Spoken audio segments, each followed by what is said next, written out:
16 कन्या हुई, सबसे छोटी का नाम सती, जिनका महादेव के साथ में विवाह सुसंपन्न हुआ। बंधुओं, माता सती के रूप में एक भाव कहा जाता है कि उन्होंने भगवान की परीक्षा ली, इसलिए महादेव ने उनका त्याग कर दिया। लेकिन इसके पीछे एक बहुत अंदरूनी छुपी हुई कथा है। अभी मानस जी की कथा कर रहे थे सोमनाथ में, तब उस कथा का उद्घाटन हुआ।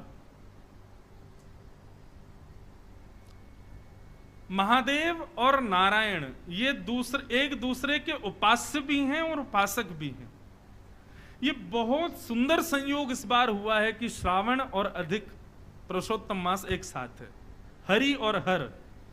इस समय हमारी आपकी तो क्या उपासना चल रही होगी, लेकिन यहां पर यदि वैकुंठ में दर्शन करेंगे तो ऐसा होगा कि महादेव नारायण के चरणों में लेटे होंगे और प्रणाम करके जैसे खड़े होते होंगे तो नारायण महादेव के चरणों में प्रणाम करते होंगे, दोनों एक दूसरे को प्रणाम कर रहे होंगे। यहां महादेव पंचामृत अभिषेक करते होंगे नारायण का, और फिर नारायण पंचामृत अभिषेक करते होंगे महादेव का। एक दूसरे की उपासना चल रही होगी। और हम भी ऐसे ही करें, हम भी देखो रोज करते हैं। हम अपने लाल जी की सेवा भी कर रहे हैं, उनकी उपासना भी हो रही है, और फिर अपने शालिग्राम भगवान के अभिषेक के जल से फिर हमारे गिरधर लाल जी, छोटे से लाल जी हमारे, ऐसे छोटे से उनके वो हैं शंकर जी, और उनका नाम पता है, हमारे ठाकुर जी का नाम गिरधर लाल और उनके शंकर जी का नाम गिरधर लाल लालेश्वर, गिरधर लाल के भी लाला। छोटे से स्फटिक के शंकर जी हैं, रोज उनका अभिषेक होता है। लेकिन अभिषेक किससे होता है? हमारे ठाकुर जी का जिससे स्नान होता है उस जल से शंकर जी का स्नान होता है। गंगा सबसे प्रिय है महादेव को, गंगा को अपने सिर पर धारण करते हैं। क्यों? क्योंकि गंगा नारायण के चरणों से निकली, इसलिए महादेव उससे स्नान करते हैं, उसको अपने सिर पर धारण करते हैं। तो महादेव और नारायण इन दोनों की भक्ति ऐसी एक दूसरे के प्रति, या महादेव भक्ति करते हैं तो फिर नारायण भी सोचते हैं इन्होंने इतनी की तो इससे दुगनी मैं इनकी करूंगा। तो क्या हुआ, एक बार भगवान कमल, सहस्त्र कमल चढ़ा रहे थे महादेव को, 1000 स्वर्ण के कमल, स्वर्ण कमल। अच्छा एक बात बताऊं आपको, महादेव के मंदिर में जब भी जाओ, चाहे विल्लुपत्र चढ़ाओ, पुष्प चढ़ाओ, कोई टोना टोटका नहीं बता रहा हूं मैं एक सामान्य भक्ति भाव बता रहा हूं। महादेव के मंदिर में जाओ, महादेव के ऊपर जल चढ़ाओ, चाहे अभिषेक करो, चाहे विल्लुपत्र चढ़ाओ, चाहे पुष्प चढ़ाओ, चाहे माला पहनाओ, अधिकतर लोगों का स्वभाव होता है कि मंदिर में जाते हैं ओम नमः शिवाय, ओम नमः शिवाय, ओम नमः शिवाय, ओम नमः शिवाय, ओम नमः शिवाय, ओम नमः शिवाय बोलते हैं। मेरा ऐसा मानना है, महादेव को महादेव का ही नाम सुनाओगे उससे उनको शायद इतनी प्रसन्न, ऊब गए होंगे, अब तो सुन सुन के पक गए होंगे, पूरे दिन मेरा ही नाम गाते रहते हैं। महादेव के सन्मुख जाके उनको जो प्रिय है वो नाम गाओ। मैं रोज अभिषेक करता हूं, लेकिन अभिषेक करते समय मेरे मुख पर होता है श्री राम जय जय राम। और हमने एक श्रृंगी बनवाई है बनारस से, वो जो श्रृंगी जिससे अभिषेक होता है उस पर भी राम राम राम राम राम राम, पूरी श्रृंगी पर राम लिखा है। लोग ओम नमः शिवाय लिखवाते हैं, हमने कहा नहीं, गंगा जल पंचामृत इस राम नाम के शब्द से स्पर्श करके तब महादेव को जाए तो महादेव भी प्रसन्न होंगे। मेरे राम आ रहे हैं, नारायण नारायण नारायण, श्री राम जय जय राम, ऐसे नामों का उच्चारण करते हुए महादेव पर जल चढ़ाओ, पुष्प चढ़ाओ, विल्लपत्र चढ़ाओ, महादेव और प्रसन्न हो जाएंगे, अति प्रसन्न हो जाएंगे। ओम नमः शिवाय सुनने से ठीक है थोड़े खुश होते होंगे, लेकिन राम नाम और नारायण नाम सुनकर के महादेव नृत्य करने लग जाते होंगे, वाह मेरा कोई, मेरे प्रेमी का प्रेमी आया है, वो प्रसन्न हो जाते होंगे।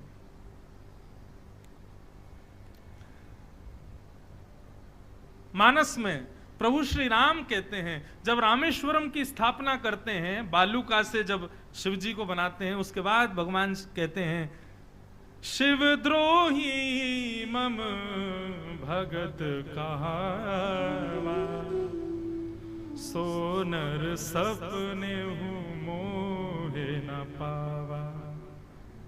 जो शिव से द्रोह करता है और मेरी उपासना करता है, राम जी कहते हैं, वो नर मुझे स्वप्न में भी नहीं देख पाएगा। और यही बात महादेव कहते हैं, जो राम जी से विद्रोह करता है और मेरी उपासना करता है वो स्वप्न में भी मुझे पा नहीं सकता, मेरी प्राप्ति नहीं कर पाएगा। इसलिए राम जी से द्रोह किया रावण ने।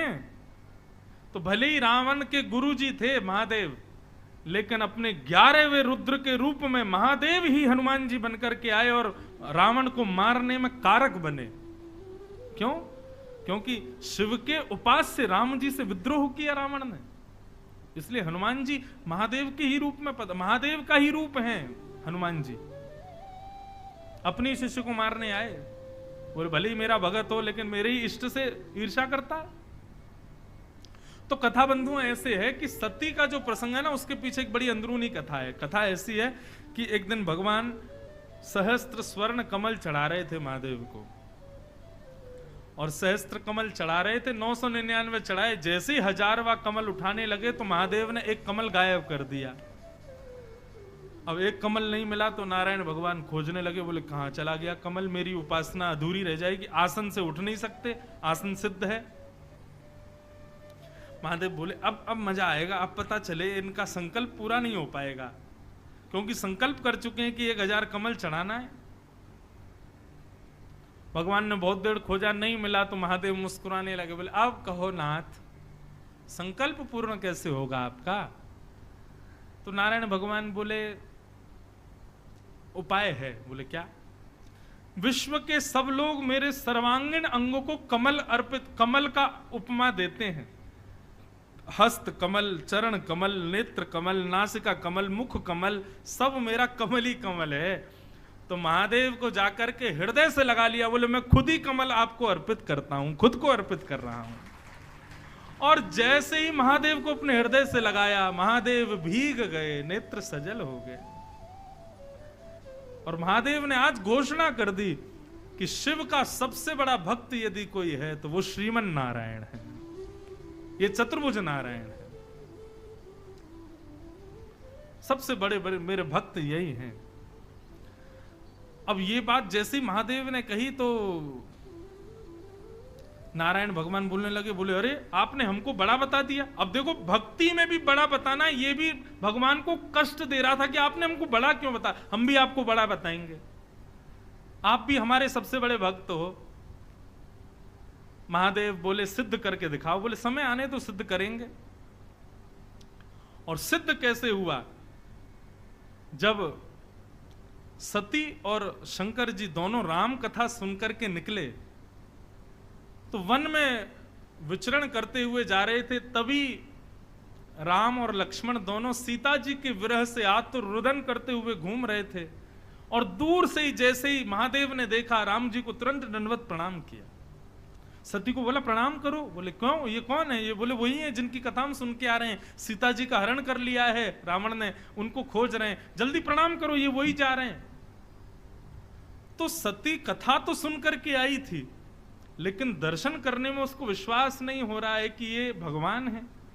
अब ये कथा तो हम सबको पता है, लेकिन इसके पीछे अंदरूनी भाव है कुछ, अंत में पता चलेगा। सती को लगा कि ये भगवान नहीं हो सकते। अरे भगवान तो निर्विकार निरीह हैं, निर्विकल्प हैं, उनको मोह नहीं हो सकता, ये पत्नी के मोह में रो रहे हैं, ये भगवान कैसे हो सकते हैं? तो उनकी परीक्षा लेने के लिए सती सीता जी का रूप धारण करके गई और कुछ नहीं किया, बस राम जी के आगे आगे चलने लगे। लक्ष्मण जी और राम जी दोनों ने जब सती को देखा, सीता जी का रूप धारण करके गई थी, लेकिन जैसे ही सती ने पीछे मुड़ के देखा तो राम जी हाथ जोड़ के खड़े थे और प्रणाम करते हुए बोले मां अकेली आई हो, महादेव नहीं आए साथ में। अब तो सती घबराई, बोले कि मैं तो सीता का रूप धारण कर, इन्होंने पहचान लिया मुझको। तुरंत भागी वहां से, दौड़ करके महादेव के पास गई। महादेव बोली क्या हुआ? बोले नहीं, मैं तो दूर से दर्शन में आनंद नहीं आया, पास से देखने गई थी भगवान को कैसे दिख रहे हैं। परंतु महादेव तो जानते हैं क्या हुआ है। महादेव जब लौट करके आए तो बंधुओं सती इतनी प्रिय है भगवान महादेव को कि भगवान शिव अपने गलों में मुंडों की माला भी जो धारण करते हैं ना, एक बार पार्वती ने क्रोध करके पूछ लिया मुंड माला किसकी पहनते हो? तो भगवान महादेव ने स्पष्ट कर दिया, बोले हम तो अमर हैं, परंतु हर बार कुछ समय के बाद आपको जाना पड़ता है, तो आप जब चली जाती हैं तब आपके मुंडों को ही हम अपनी माला में पहन लेते हैं और सदैव अपने हृदय से लगा करके, इतनी प्रिय है सती। वही सती पार्वती बन के आई, वही हर कल्प में नए नए रूप धारण करके सती ही आती हैं भगवान के पास। इतनी प्रिय है सती, कभी अपने से अलग नहीं करते सती को। लेकिन आज भगवान की सेवा में परीक्षा ली सती ने, तो महादेव जो आसन सदैव अपने बगल में लगाते थे, वो आसन बगल से हटा करके आज सामने लगाया, त्याग कर दिया सती का। और जैसे ही आसन सन्मुख लगाया, सती समझ गई कि मेरा त्याग हो गया है। हम लोग कथा यहीं तक जानते हैं कि भगवान शिव ने सती का त्याग कर दिया, और उसके बाद में फिर आगे कथा आती है कि वो वहां जाकर के सती ने अपने आप को सती कर दिया कि अब इस देह को वो स्वीकार नहीं करेंगे। लेकिन वास्तविकता इसमें क्या थी? वास्तविकता इसमें यही थी कि सती एक बार नारायण के पास गई और नारायण से जाकर के कहीं, बोले हमारे महादेव बड़े व्याकुल रहते हैं। नारायण बोले क्यों? बोले वो सहस्त्र कमल वाली कथा में आपने खुद को अर्पित किया, तो भगवान हमारे महादेव ने आपको अपना सर्वश्रेष्ठ भक्त बता दिया। तब आपने कहा था कि हम भी आपको सर्वश्रेष्ठ भक्त बताएंगे। तो वो सदैव इसी चिंतन में रहते हैं कि मैं तो इतना बड़ा त्याग कर ही नहीं सकता। नारायण ने तो अपने संपूर्ण देह का मुझ पर त्याग कर दिया, संपूर्ण शरीर ही मुझको अर्पित कर दिया, मैं क्या त्यागूं उनके लिए? उनको सदैव यही चिंता रहती है। तब नारायण भगवान ने बताया, बोले देखो महादेव को सबसे प्रिय हो आप, मेरे लिए यदि वो आपका त्याग कर देंगे तो वो मुझसे भी श्रेष्ठ भक्त हो जाएंगे। तो सती जी आप एक काम करना, जब हम राम बन करके आए तब आप हमारी परीक्षा लेने के लिए आना। जब आप हमारी परीक्षा लेने के लिए सीता स्वरूप धारण करोगी, तब महादेव के मन में भाव आएगा, अरे ये तो मेरी पत्नी अब मेरी माँ के रूप में जा चुकी है, अब माँ को मैं पत्नी रूप में नहीं देख सकता। उस दिन महादेव आपको हमारी सेवा के लिए त्यागेंगे। उस दिन हम घोषणा कर देंगे कि हमारे भी सबसे बड़े भक्त महादेव हैं, उनसे बड़ा भक्त कोई नहीं है।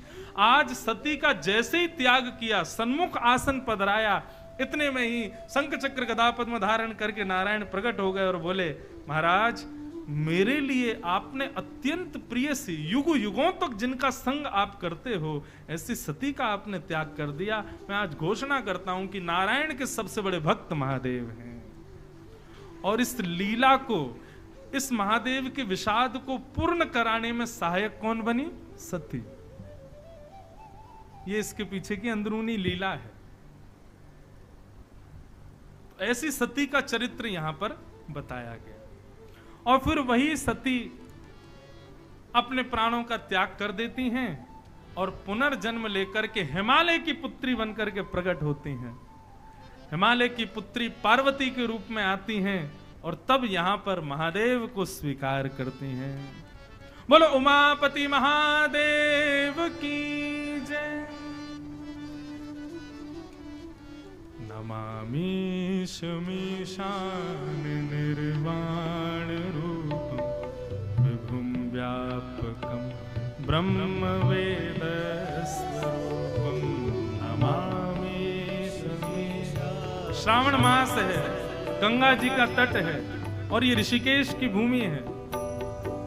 महादेव को याद करो। नमामि शमीशान निर्वाण रूपं विभुं व्यापकं ब्रह्म वेद स्वरूपं नमामि शमीशान।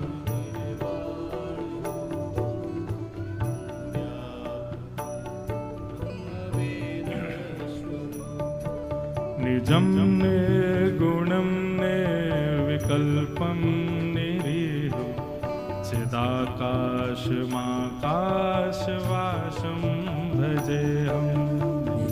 निर्गुणं निर्विकल्पं निरीहं चिदाकाशमाकाशवासं भजेऽहम्। निराकारमोङ्कारमूलं तुरीयं गिराज्ञानगोतीतमीशं गिरीशं करालं महाकालकालं कृपालं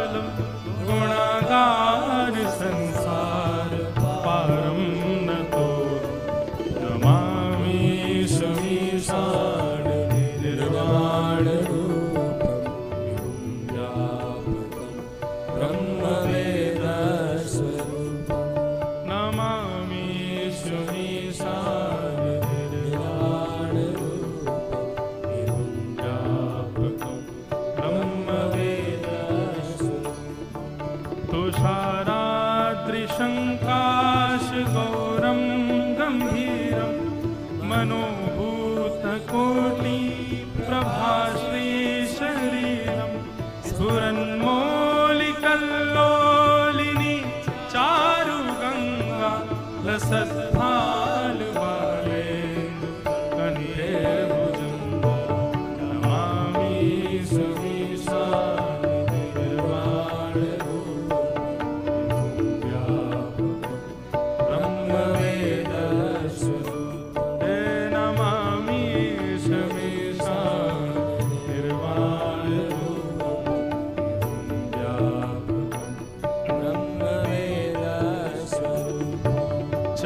चलकुण्डलं भ्रूसुनेत्रं विशालं प्रसन्नाननं नीलकण्ठं दयालं मृगाधीशचर्माम्बरं मुण्डमालं प्रियं शङ्करं सर्वनाथं भजामि नमामि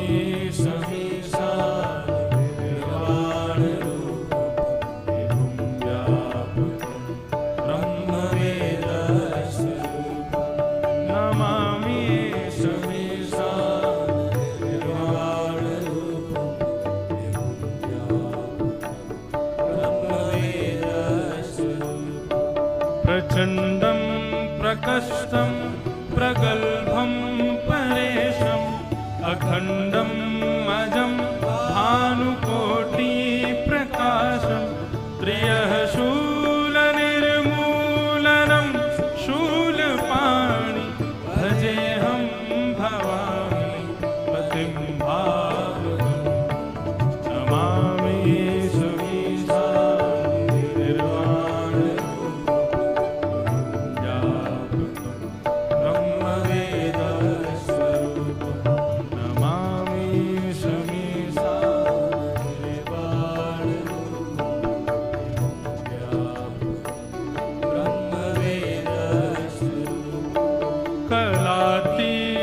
कल्याण कल्पान्तकारी सदा सज्जनानंद दाता पुरारी चिदानंद संदोहमो आपहारी प्रसीद प्रसीद प्रभो मन्मथा नमामि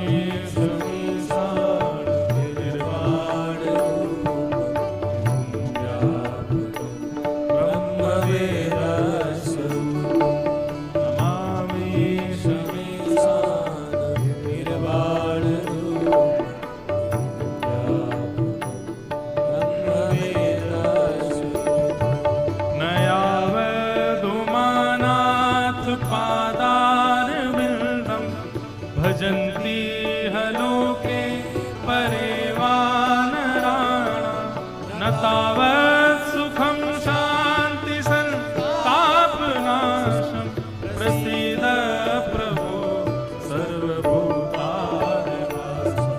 नमामि निर्वाणरूपं ब्रह्मवेद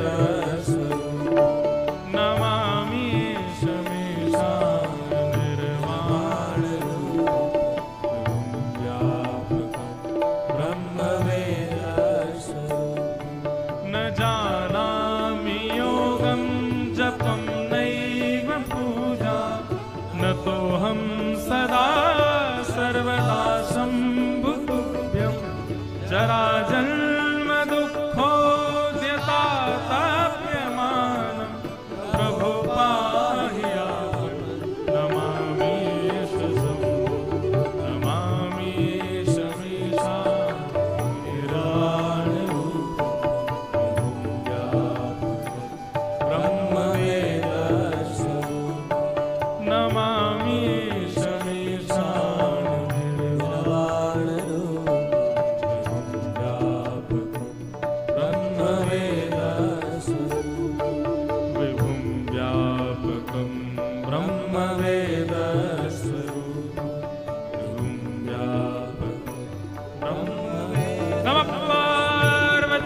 पतये हर हर महादेव।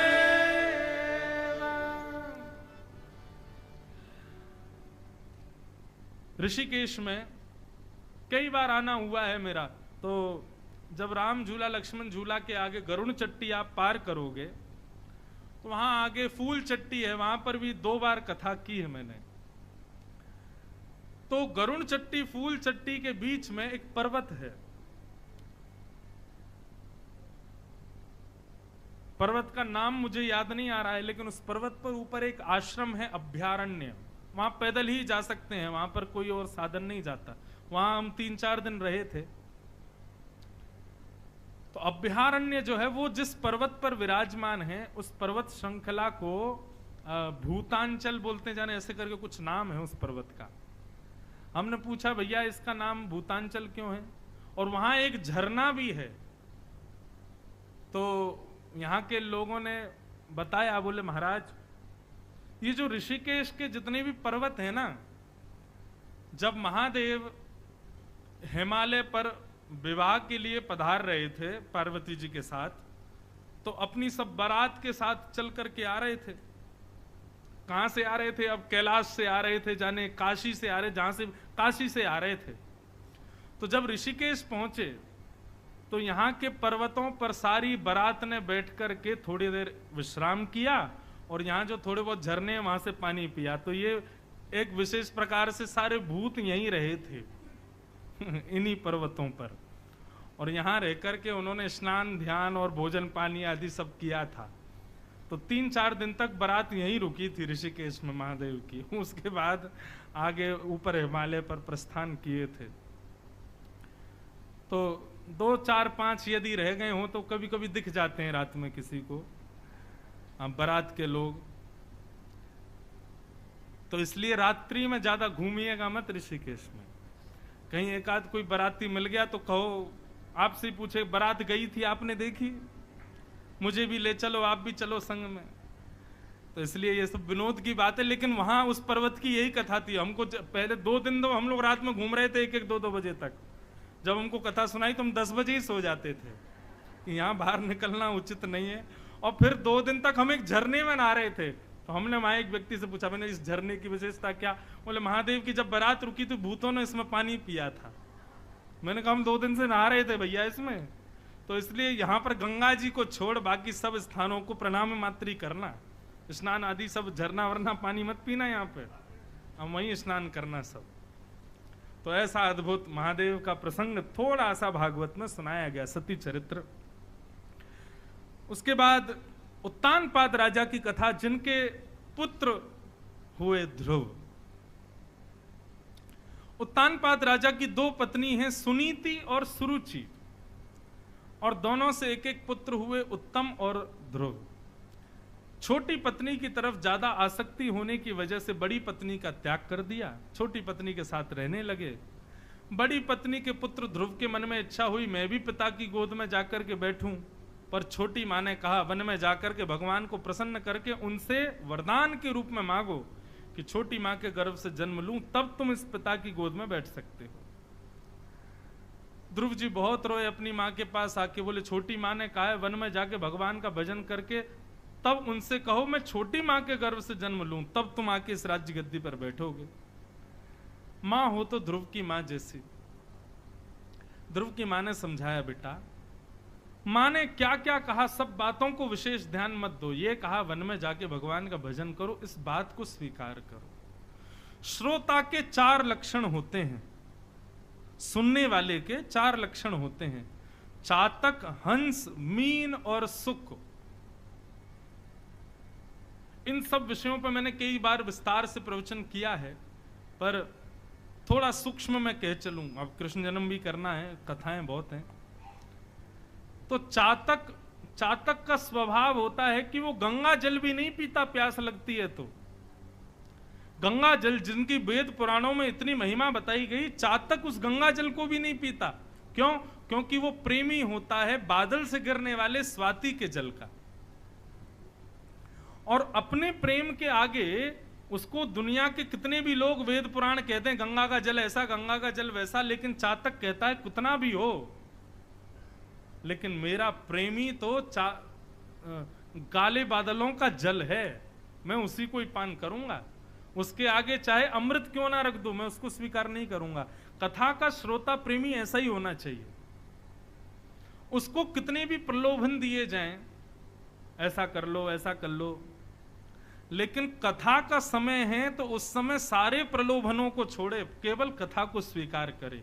ये चातक प्रवृत्ति के श्रोता। हमने देखा है कई बार क्या होता है, जब लोग ऐसे स्थानों पर कथा सुनने आते हैं ना, अब तो ऐसा नहीं होता कि कथा ऐसी सुनाते हैं कि उठ ही नहीं पाता, लेकिन कई बार लोग बाग क्या करते हैं, कथा के समय पर ही चले जाते हैं कहीं भी। और किस भाव से जाते हैं, अरे कल सुन लेंगे, आज घूमे आते हैं थोड़ा। नहीं, आप चातक की प्रवृत्ति के रहो। हमने सुबह की कथा रखी इसलिए ताकि पूरे दिन डोलो, सुबह कथा सुन लो, हमको छुट्टी दो, फिर कहीं जाओ। शाम की कथा में बंध जाओगे, क्यों? बोले सुबह उठो, खान पान को, फिर कथा का इंतजार 3 बजे से कथा 6-7 बजे तक, ना सुबह के कच रहे ना रात के। इसलिए हमने सुबह ही कथा रखी, क्योंकि हमको भी कई आश्रमों में जाना होता है, ऋषिकेश आते हैं तो हरिद्वार भी जाना होता है, सुबह कथा करके सब फ्री हैं। लेकिन विशेषता यह है कि भैया कथा के आगे बहु व्यंजन भी मिले, अमृत भी मिले, उसका त्याग करो, कथा को प्रधानता दो। ये चातक प्रवृत्ति, चातक। दूसरी श्रोता की स्थिति होती है हंस। हंस का स्वभाव क्या होता है? हंस के आगे दूध और पानी मिलाकर के यदि बाल्टी में रख दिया जाए तो हंस दूध पी जाता है, पानी छोड़ देता है। श्रोता को भी ऐसा ही होना चाहिए। बोलने वाला कुछ भी बोले, लेकिन हमको सुनना वही है जो हमारे लिए उपकारी है, जो हमारे लिए हितकारी है। यही बात ध्रुव जी की मां समझा रही, बेटा हंस बनो। मां ने कहा वन में जाकर के भजन करो, भगवान प्रसन्न हो जाए। उसके बाद मां ने क्या कहा कि उनसे वरदान मांगना, मैं छोटी मां के गर्भ से जन्म। ये सब बातें पानी है तुम्हारे लिए। तुम्हारे लिए दूध क्या है कि वन में जाके भजन करो, इसको स्वीकार करो।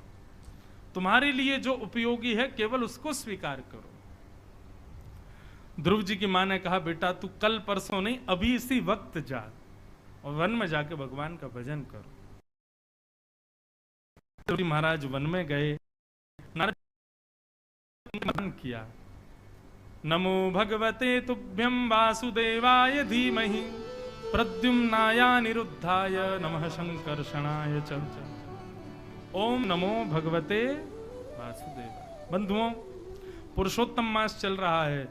इस मास में जितना हो सके, मैंने पहले दिन ही कथा में बताया था, सबसे बड़ा नियम क्या है पुरुषोत्तम मास का?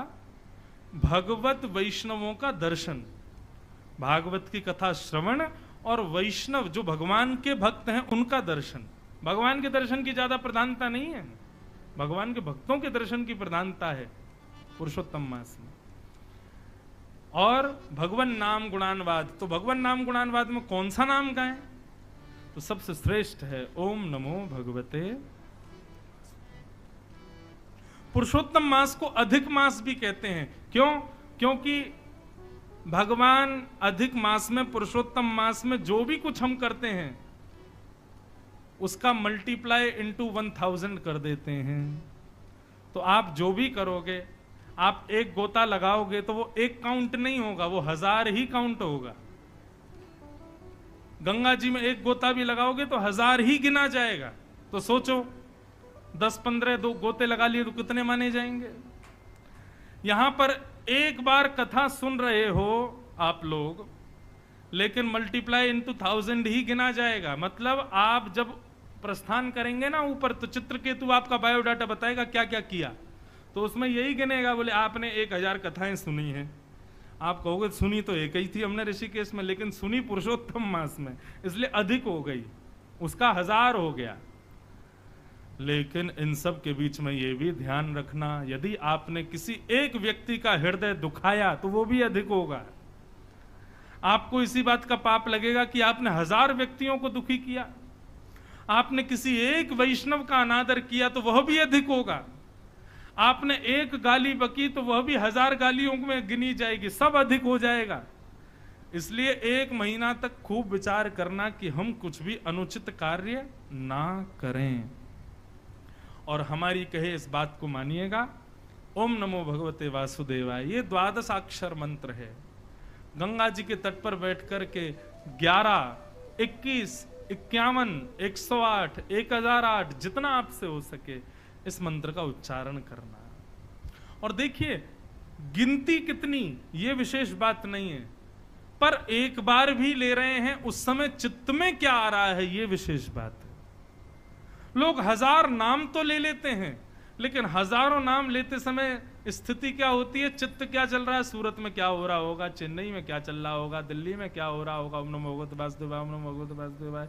बच्चे बेचारे स्कूल जा रहे हैं कि नहीं जा रहे, ओम नमो भगवते वासुदेवाय। ऐसा नहीं, जब ओम नमो भगवते वासुदेवाय कहो तब आपके चित्त में शंख चक्र गदा पद्मधारी नारायण, त्रिभंग ललित श्री राधा रमण, बांके बिहारी, ये सब आपके चित्त में और आप उनके चरणों में ऐसा दर्शन करो।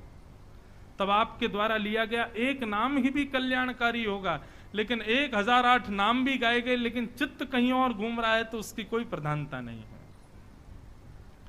नारद जी ने ये मंत्र प्रदान करके ध्रुव जी को भेजा। ध्रुव जी महाराज वन में गए, वन में जाकर के 5 महीने तक उपासना की, तब जाकर के भगवान हरि प्रकट हुए और प्रकट होकर के ध्रुव जी से कहा वरदान मांगो। ध्रुव तुम हमको बुला रहे हो, अब हमारी स्तुति गाओ, क्या कहना चाहते हो, क्या बात है बताओ। तब ध्रुव जी ने भगवान की स्तुति गाई और स्तुति गाते हुए भगवान से एक ही प्रार्थना। मैंने अनेक बार विस्तार से ध्रुव चरित्र कहा, इसलिए थोड़ा सूक्ष्म मैं कह करके चल रहा हूं। ध्रुव जी कहते हैं भक्ति मुहु प्रवहताम त्वयि में प्रसंगो भूयाद अनंत महताम अमलाशयानाम येनांजसौल्वणुमुरुव्यसनं भवाब्धिं निश्चय भवद्गुण कथामृतपान मत्त। ध्रुव जी कह रहे हैं नाथ मुझे एक व्यसन लगा दीजिए। भगवान बोले कैसा व्यसन? कुछ खाने पीने का व्यसन नहीं चाहिए भगवान, सुनने का व्यसन चाहिए। और क्या सुनने का व्यसन चाहिए? बोले आपकी कथा सुनने का मैं व्यसनी हो जाऊं, ऐसी कृपा मुझ पर कर दीजिए। बंधुओं एक बात बताएं, भगवत भक्ति को जब तक आप अपने लिए व्यसन नहीं बनाओगे तब तक वो भक्ति लाभकारी नहीं होगी। बहुत ध्यान से सुनिएगा इस बात को। जैसे व्यसनी व्यक्ति सांसारिक वस्तु को व्यसन बना लेता है, मदिरा को व्यसन बना ले, सिगरेट को व्यसन बना ले, तंबाकू को व्यसन बना ले। और व्यसन केवल ये तंबाकू बीड़ी सिगरेट ही नहीं, कई लोगों के बड़े बड़े व्यसन होते हैं। कईयों को श्रृंगार का व्यसन होता है, वो बिना श्रृंगार के रह ही नहीं पाते, एक क्षण नहीं, रात में मेकअप करके ही सोते हैं। कई लोगों को ऐसा व्यसन, कई लोगों को कपड़े पहनने का व्यसन, कई लोगों को नए नए कपड़े खरीदने का व्यसन, कई लोगों को चटपटा खाने का व्यसन, कई लोगों को सुंदर रूप देखने का व्यसन, कई लोगों को सुंदर स्वर सुनने का व्यसन। ये इतने सारे व्यसन हम लोग अपने अंदर लगा लेते हैं। लेकिन ध्रुव जी महाराज क्या कह रहे हैं? बोले नाथ आपकी कथा सुनने का मुझे व्यसन हो जाए, मुझे लत लग जाए। जैसे व्यसनी व्यक्ति बिना लत के नहीं रह पाता, ऐसे में आपकी कथा के बिना तड़पने लग जाऊं, मचलने लग जाऊं, बिना जल के मछली तड़पे, ऐसे बिना कथा की मेरी स्थिति हो जाए। नाथ ये कृपा कर दो।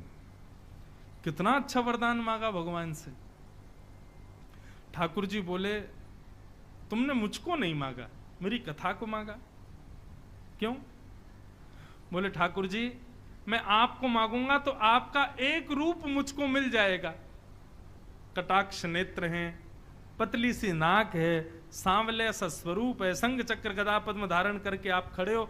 अब मैं 365 दिन उसी रूप को देखता रहूंगा, लेकिन कथा में वक्ता ना जाने कितने रूपों का दर्शन करा देता है। कथा इसलिए मांग रहा हूं क्योंकि वहां आपके अनंत रूप दिखाई देते हैं। कभी आप अर्जुन का रथ चला रहे हो, आपके चेहरे पर पसीना आ रहा है, आपकी अलकावलियां आपके मुखमंडल पर आ रही हैं। कभी आप विराट रूप धारण कर रहे हो, कभी वृंदावन में त्रिभंग लली वंशी बजा रहे हो, गोपियों के संग रास विहार कर रहे हो, सुदामा के गले में गलवैयां डाल के घूम रहे हो, रुक्मणी के साथ विहार कर रहे हो।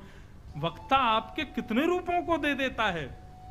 मैं आपसे आपका रूप मांगूंगा तो एक ही मिलेगा, लेकिन कथा मांगूंगा तो 1000 रूप प्राप्त होंगे। इसलिए नाथ मुझे आपकी कथा दे दीजिए। अच्छा, एक बात की विशेषता बताएं। मैंने थोड़ा अवलोकन किया कि भागवत में जितने भी भक्त हैं, एक ने भी भगवान को नहीं मांगा। अभी गिनती करते चलो, भगवान को कोई नहीं मांग रहा है। सब भगवान की भक्ति मांग रहे हैं और भगवान की कथा मांग रहे हैं। इसके पीछे कारण क्या है? बंधुओं, हमारी इंद्रियां जो है ना, ये सांसारी इंद्रियां हैं। इन इंद्रियों की लिमिट होती है किसी भी चीज का उपभोग करने की, उससे अधिक ये कर नहीं पाती। उससे अधिक कराओगे तो ये ऊबने लग जाती हैं।